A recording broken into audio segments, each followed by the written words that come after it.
ఇటీవల 12వ hockey Asia కప్ను నిర్వహించారు. మొదటిసారిగా హాకీ ఆసియా కప్ను 1982లో నిర్వహించారు. అప్పటి నుంచి నిర్వహిస్తూ వస్తున్నారు.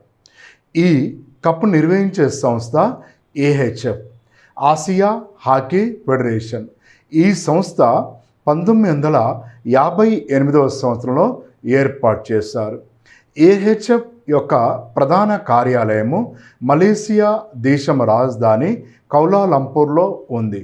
హాకీ ఆసియా కప్ 12వ ఎడిషన్ను 2025వ సంవత్సరం ఆగస్టు నెల 29 నుండి సెప్టెంబర్ నెల 7 వరకు బీహార్ రాష్ట్రంలోని నలందా జిల్లా రాజ్గిర్లో నిర్వహించారు.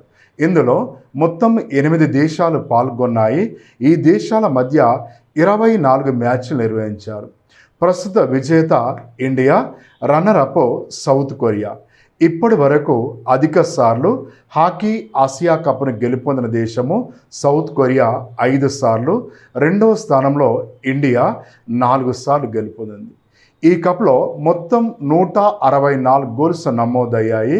అధిక గోల్స్ సాధించిన వ్యక్తి మలేసియా దేశానికి చెందిన హకీముల్లా అన్వర్ 12 గోల్స్ సాధించాడు.